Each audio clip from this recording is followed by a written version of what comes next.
대한항공 902편 피격 사건. 다큐 9분 스튜디오. 나레이터 김단. 오를리공항.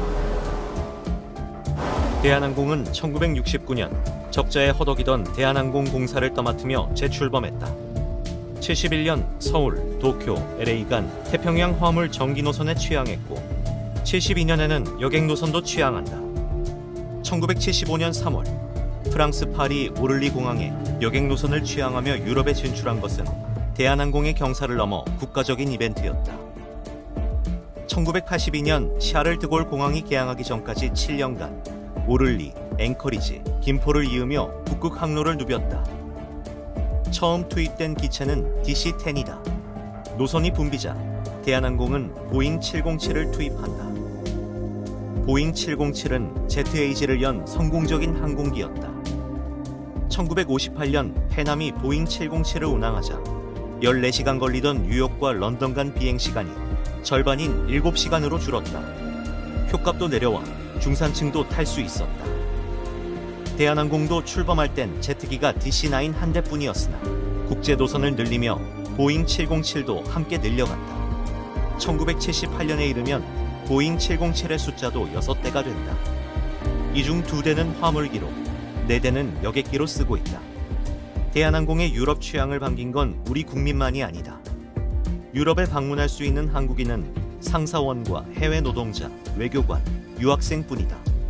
일본은 1973년 해외여행이 완전 자유화되면서 배낭여행 붐이 불었다. 당시의 배낭은 옆으로 퍼진 키슬링형이었기에 배낭여행족을 개족, 카니족이라 불렀다. 대한항공은 국제항공운송협회 IATA에 1984년이 되어서야 가입하기 때문에 일본 국적기와 비교하면 표 가격을 3분의 1로 판매할 수 있었다. 카니족은 대한항공의 저가표로 유럽을 방문하고 서울을 거쳐 일본으로 귀국했다.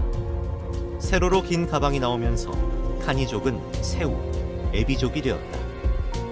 긴 불황이 다가오며 청년 실업이 문제되자 청년이 장기 여행하는 문화는 사라졌다.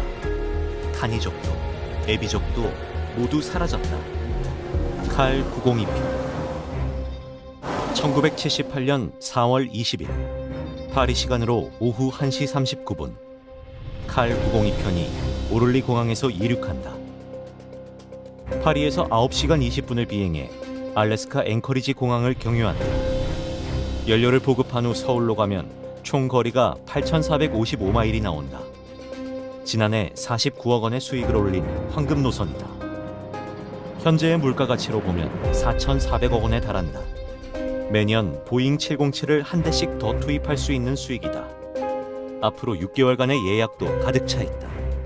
유럽 취항부터 지금까지는 주 2회 DC-10으로 운항했지만 보름 전인 4월 5일부터 페남에서 임대한 707이 추가로 투입되어 주 3회 운항을 시작했다.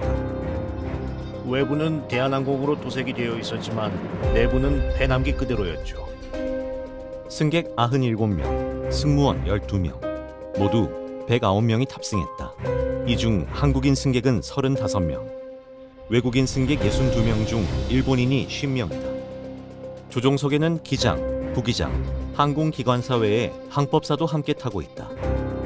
기장 김창규 45세. 공군 중령으로 퇴역해 11,500시간의 비행시간을 가졌다. 북극 노선을 70회 비행한 베테랑이지만 유럽 노선은 DC-10이 도맡았기에 보름 전부터 다시 적응하고 있다. 부기장 차순도 44세. 부기장도 5년 이상 북극 노선을 비행했다. 항법사 이근식 46세. 항법사도 북극 항로의 경험이 풍부하지만 최근 2년간은 동남아 노선에서 비행했다. 상승 후 순항고도 35,000피트에 오른다. 구름은 바닥에 깔렸고 날씨는 맑다. 보잉 707에는 GPS는 물론 DC-10에 설치된 INS 항법 장치도 없다. 도플러 레이더, 로란 시스템, 자기 나침반, 육분위 이 4가지 도구를 써서 비행해야 한다. 극지방을 지날 테니 나침반은 의미가 없다. 이륙 후 5시간 21분이 지났다. 비행 계획대로라면 앵커리지까지는 4시간이 남았다. 칼 902편은 그린란드 상공에서 위치 보고를 한다. 보대관제소 코리안에어 902편입니다. 현재 위치 북위 80도 10분, 서경 69도, 16시 50분 줄로. 현재 비행고도 35,000피트. 다음 보고 지점인 북위 78도, 서경 100도에는 17시 28분 줄로에 도착할 예정입니다. 고주파 통신장애로 케플라비크 관제소와 교신할 수 없습니다. 본 위치 보고를 케플라비크 또는 레이캬비크 관제에 중계해 주시기 바랍니다. 이상입니다. 북극권에는 고주파 통신장애가 빈번히 발생한다. 다음 위치 보고는 할 수 없었다. 앵커리지 관제탑은 도착 예정 시간을 넘긴 칼 902편을 찾는다. 칼 902편 앵커리지입니다. 칼 902편. 북극 항로를 날고 있는 잘 422편에 중계 교신을 요청한다. 칼 902편 들리십니까? 잘 422편에 호출해도 응답이 없다. 몇 번이나 호출했지만 응답이 없습니다. 칼 902편은 어디로 간 것인가? 객실. 노르웨이의 피요르드 해안을 지나 북극권에 진입했다. 창밖은 어두워져 여명만 남아있다. 승객 여러분, 커튼을 닫고 쉬시기 바랍니다. 707의 좌석은 1등석 14석, 이코노미는 좌로 ABC 3좌석, 우로 DEF 3좌석의 구조로 배치되어 있다. 좌측 좌석에 앉은 사진가 오타니 키시오 씨는 커튼을 내리지만 건너편의 부부 승객은 커튼을 열고 북극 풍경을 바라본다. 북극 풍경보다 더 신기한 게 또 있을까? 잠시 뒤 부부가 외친다. 오? 이상한 비행기가 왔어. 건너편 창밖으로 전투기가 보인다. 빨간 마크야. 캐나다 전투기인가? 그러나 단풍잎 대신 붉은 별이 그려져 있다. 전투기 조종사 보소프 대위도 마주보며 똑같은 생각을 하고 있다. 붉은 단풍잎이 보입니다. 단풍잎이 아니라 학과 한자가 보입니다. 이렇게 가까워져도 되나 싶을 정도로 다가오더니 창을 가득 채운다. 오타니 씨는 카메라를 들어 사진을 찍는다. 전투기는 한동안 나란히 비행하더니 속도를 늦추며 뒤로 사라진다. 도대체 어떻게 된 일인가? 그리드 항법. 파리에서 부케를 지나 앵커리지로 가는 북극 항로는 일직선이다. 일직선으로 비행하려면 나침반이 있어야 하지만 자북 오차가 생겨 나침반은 사용할 수 없다. 도플러 레이더로는 여기가 무르만스크인지 알래스카인지 분간할 수 없다. 로란 시스템을 이용해야 한다. 로란은 롱레인지 내비게이션의 약자로 장거리 항법 시스템이다. 지상 송신소 두 곳에서 저주파를 발산하면 신호의 시간차를 측정해서 삼각 측량 방식으로 위치를 파악한다. INS와 뒤이은 GPS의 발전으로 도태되었지만 GPS 제밍이 가능해진 현재는 향상된 인핸스드 로란, 즉 이 로란을 다시 도입하고 있다. 북극권에서는 기지국이 적어 주항법으로 사용하지 않고 보정용으로 참고할 뿐이다. 극지방에서는 기존 위도, 경도선이 무의미해지기 때문에 항공 차트 위에 가상의 격자를 그려서 항로를 정한다. 항공기가 격자를 하나씩 통과할 때마다 자이로 콤파스를 통해 현재 방위를 확인하고 속도와 시간을 반영해 위치를 계속 추정해 나간다. 이렇게 인위적으로 설정한 격자를 기준으로 항로를 계산하는 방식을 그리드 항법이라고 한다. 시간이 지날수록 오차가 누적되기 때문에 천체 관측이나 지상 표지물, 로란 기지국을 통해 주기적으로 보정해야 한다. 도플러 레이더에 낯선 섬이 보인다. 저건 무슨 섬이지? 슬슬 육지가 보여야 한다. 설산이 보여야 하는데 바다가 보입니다. 기후 때문에 그런 거니 계기 비행을 하면 됩니다. 자이로 콤파스를 따라가면 된다. 도시의 불빛이 보인다. 벌써 알래스카인가? 기장은 항법사에게 위치를 확인시킨다. 뭔가 이상한데. 항로를 벗어난 거 아닙니까? 항로대로 가고 있습니다.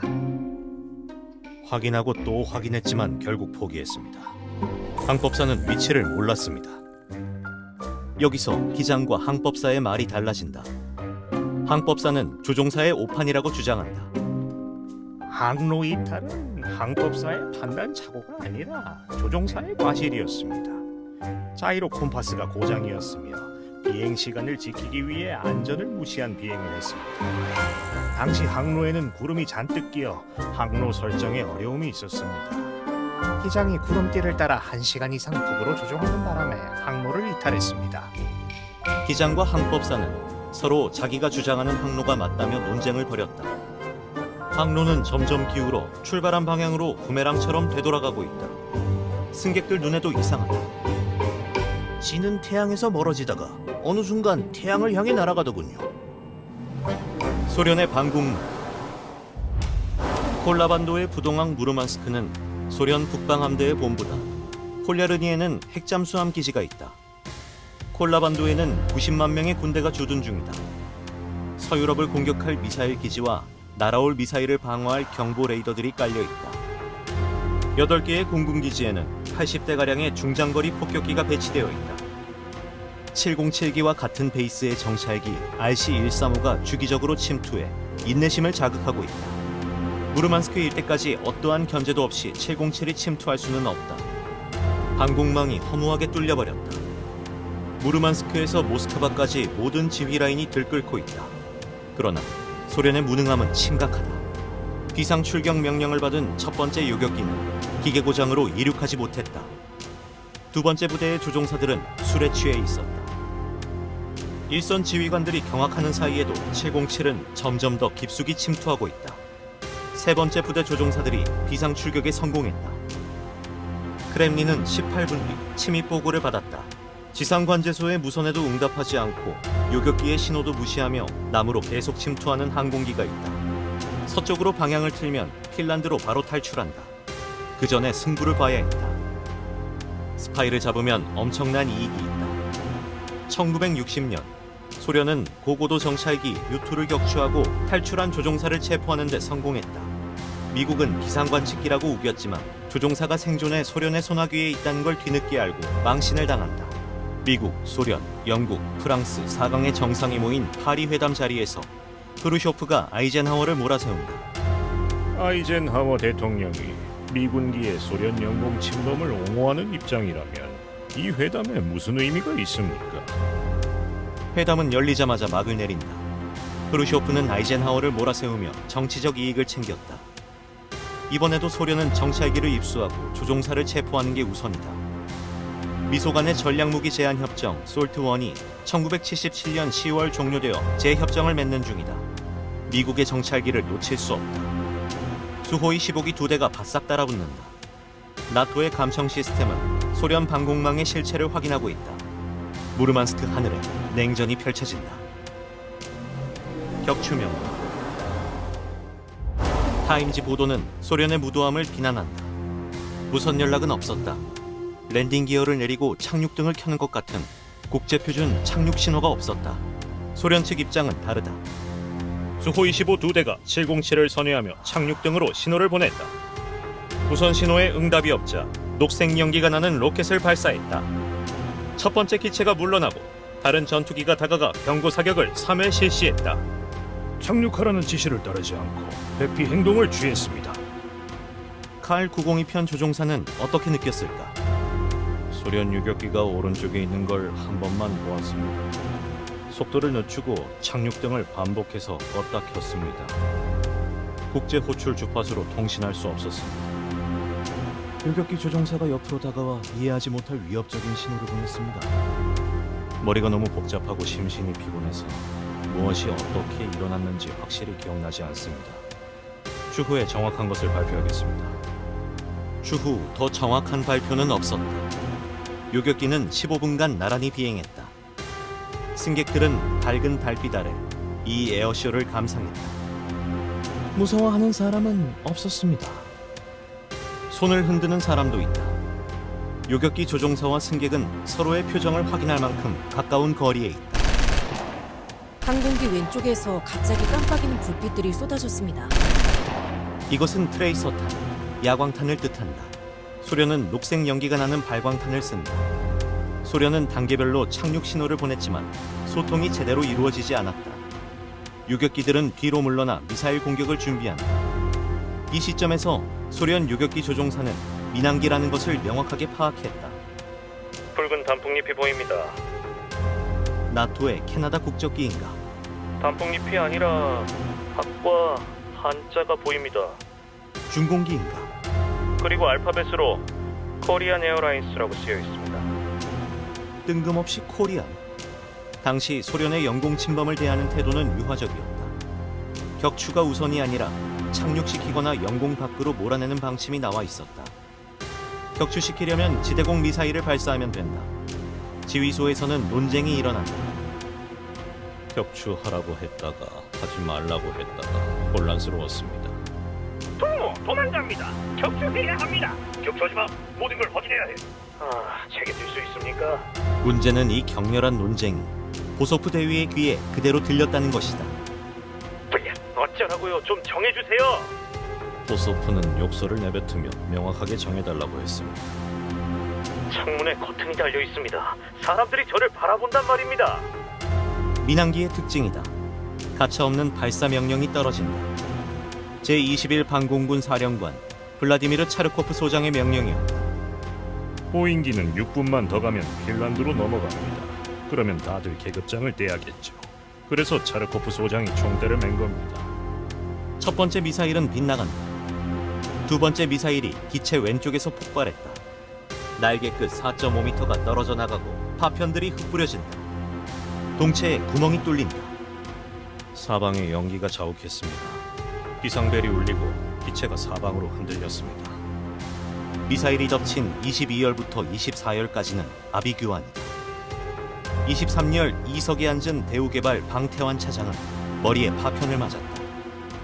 승무원이 가족을 찾았지만 기내의 누구도 그를 알지 못했다. 70년대 말 대우는 리비아에서 대규모 인프라 개발을 하고 있었다. 방태환 차장은 30분 뒤 쓸쓸하게 목숨을 잃었다. 24열 ABC석에 나란히 앉은 스가노 형제와 사촌 후쿠이 씨는 큰 부상을 입었다. 동생의 비명이 들려서 보니까 왼쪽 얼굴이 피로 젖어 있습니다. 제 다리도 감각을 잃었습니다. 지금도 양 다리에 파편이 10개 넘게 박혀 있습니다. 커피숍과 스낵바를 하는 형제는 2주간 유럽 음식점 구경을 마치고 귀국하는 길이다. 달궈진 미사일 파편이 동생 요시타카 씨의 옆구리에서 간 뒤까지 파고들었다. 요시타카는 서서히 의식을 잃어간다.